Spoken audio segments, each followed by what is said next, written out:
Hey everybody, happy Monday. It's Dave. Couple things I really wanted to talk about today because I've received questions and have seen posts in Facebook groups. One is tinnitus.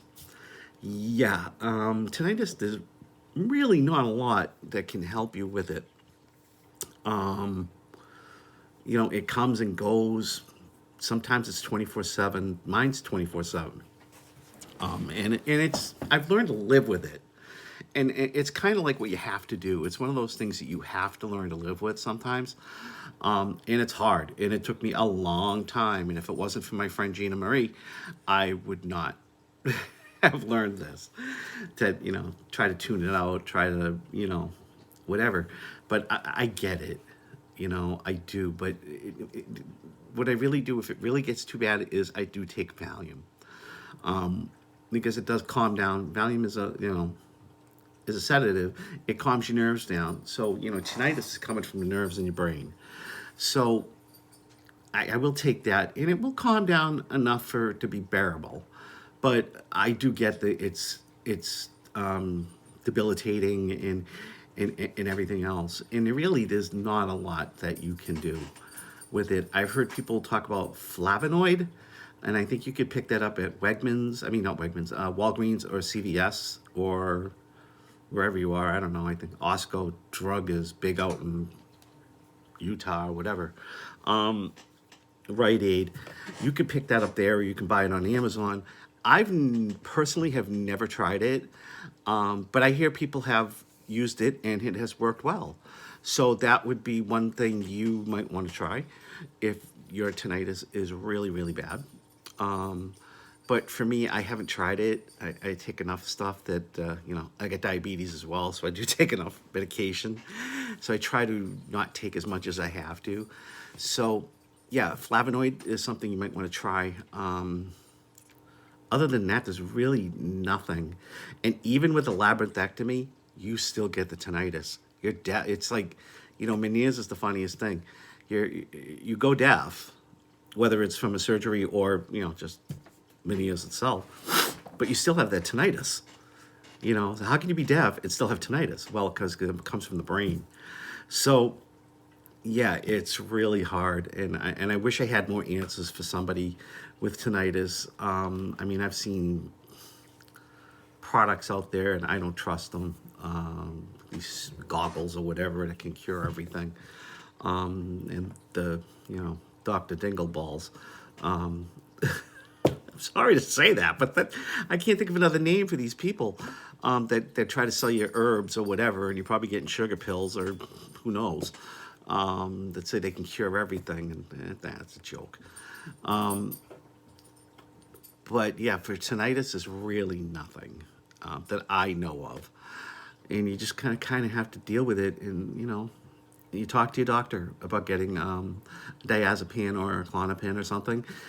So when you do have that bad attack, even if it's vertigo, even if it's not vertigo, if it's tinnitus, it will calm it down.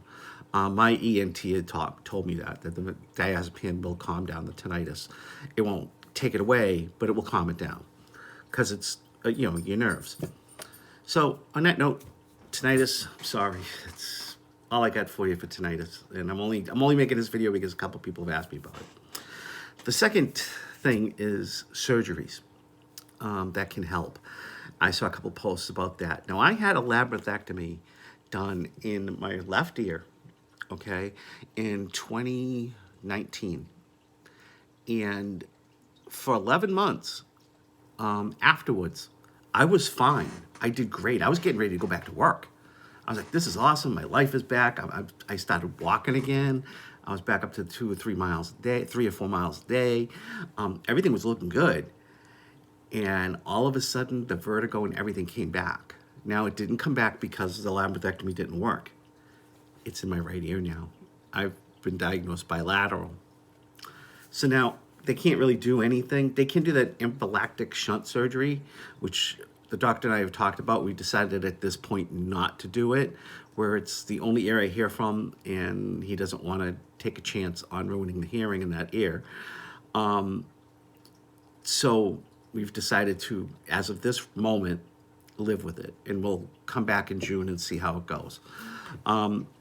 but there's the anaphylactic shunt surgery, which I know it helps, and some people it helps a lot. I haven't had it. The labyrinthectomy does help a lot. It does. The only thing is you're still going to have the tinnitus, and you're going to be totally deaf. I have no hearing in my left ear whatsoever. So if people are on my left side, I don't hear it. I don't. If my dogs were over here on my left side, I wouldn't hear them. Because they don't just do the labyrinthectomy. Well, my doctor did. He took the labyrinthectomy, where he took out the labyrinth. He took out the mastoid bone.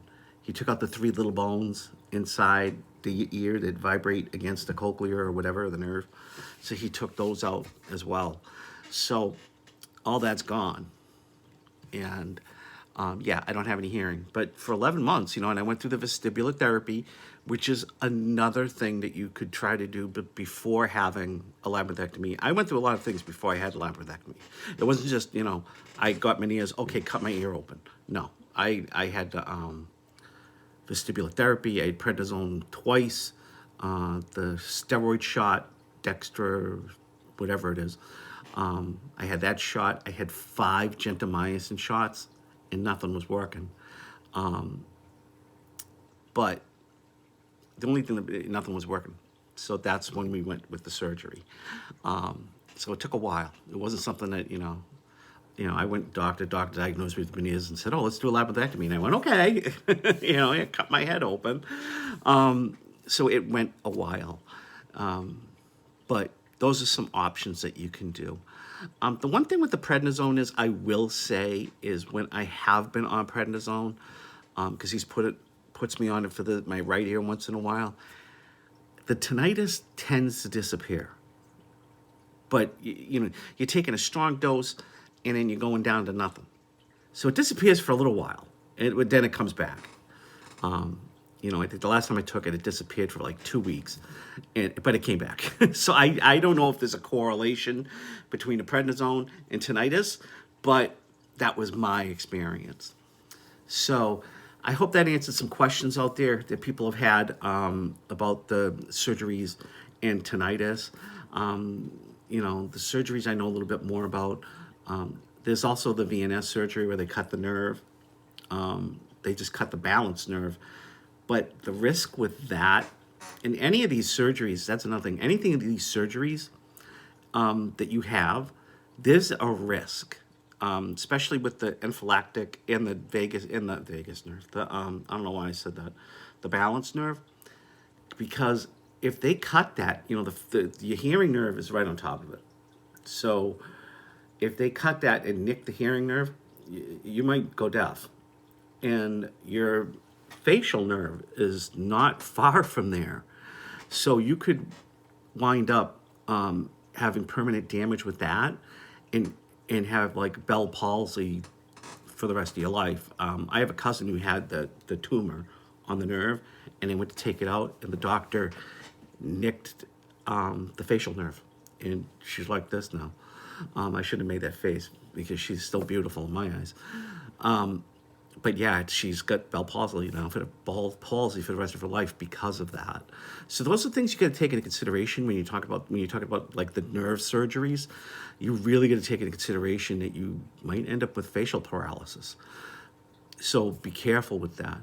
And like I said, I'm sorry I don't have a lot about tinnitus. That's just what I do when it gets really bad. I generally live with it, and I make it part of who I am, as my friend Gina Marie had taught me. And other than that, that's it, man. That's all I got. So hopefully, make a video a couple of days, or maybe do something. But up over 100 subscribers, so that's wonderful. And thank you for watching. And if you like what you see, hit the subscribe button, and I will talk to you all soon. Bye.